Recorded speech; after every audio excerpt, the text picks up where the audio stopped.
Pemirsa, hasil investigasi menunjukkan rudal yang menewaskan 2 warga Polandia bukan dari Rusia, melainkan dari sistem pertahanan udara Ukraina yang sedang menghalau serangan rudal Rusia. Pasca serangan tersebut, NATO dan G7 bereaksi menggelar pertemuan. Di tengah turbulensi Rusia-Ukraina semakin meningkat, bagaimana mencegah perang meluas? Kita akan bahas bersama Suzy Sudarman, pengamat hubungan internasional Universitas Indonesia. Selamat malam, Bu Suzy. Selamat malam, Vera. Baik, Bu Suzy, pasca rudal salah sasaran Ukraina ke Polandia, Sekjen NATO ini tetap meminta pertanggungjawaban Rusia atas tewasnya 2 warga Polandia. Mengapa NATO ini seakan tetap menyalahkan dan meminta pertanggungjawaban Rusia, padahal serangan sangat jelas ini dari Ukraina? Oke, saya jelaskan dulu. Perang modern itu adalah perang yang syarat propaganda. Perang yang sebetulnya berseliweran propaganda atau psychological warfare antara pihak yang berperang, karena sebetulnya penundaan untuk melakukan kekerasan fisik bisa didahului dengan propaganda yang efektif, ya, cyber ya.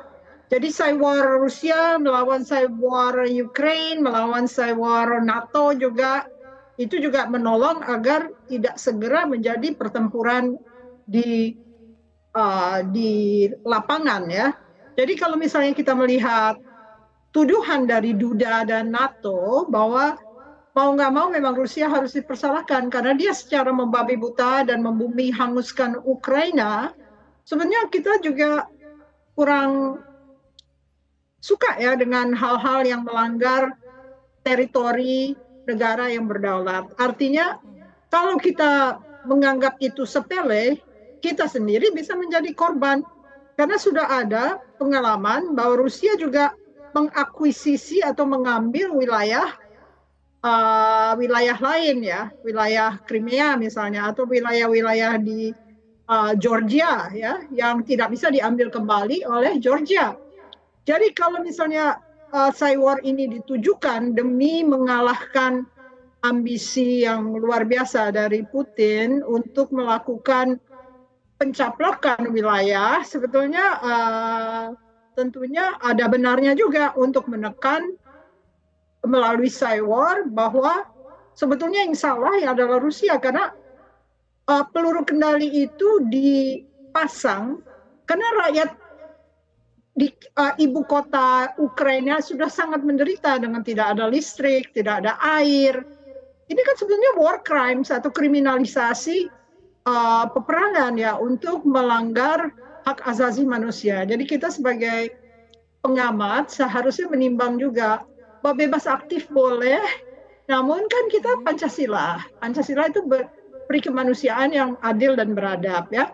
Jadi kalau misalnya sampai kurang memperhatikan hal-hal seperti ini dan akhirnya terlibat dalam pembacaan propaganda dan psychological warfare, tentunya kita tidak terlalu melaksanakan kehendak dari pembukaan Undang-Undang Dasar 45, yaitu menciptakan perdamaian dunia dan elemen dari sila-silanya yang menyangkut kemanusiaan yang adil dan beradab. Baik, Bu Suzy, jika Rusia ini dituntut tetap bertanggung jawab karena melanjutkan perang ilegal menyerang Ukraina, padahal Rusia mengklaim tidak terlibat, bahkan Presiden Polandia juga jelas menyatakan serangan rudal dari pertahanan udara Ukraina. Ada apa sebetulnya dengan NATO? Mengapa sangat ingin menyalahkan Rusia? Terlebih tadi Anda sempat juga singgung ini soal teritori saja. Karena sudah ada presiden ya, Georgia diambil wilayahnya. East Ossetia dan satu lagi saya lupa namanya ya. Jadi lalu Crimea. Jadi kalau misalnya tidak dibuat gentar, Rusia tidak akan berhenti untuk melakukan tindakan-tindakan lainnya di wilayah-wilayah yang dianggap mengancam, karena sebetulnya kalau inti permasalahannya adalah pertarungan antara negara-negara demokratis melawan negara-negara yang otoriter. Jadi kalau bisa dipakai istilah zaman dulunya, ini yang otoriter itu revisionis. Kelompok negara revisionis yang menentang adanya pemerintahan-pemerintahan demokratis sekelilingnya. Mereka merasa terancam, ya, lalu mereka bergabung dalam BRICS dan dalam SCO atau Shanghai Cooperation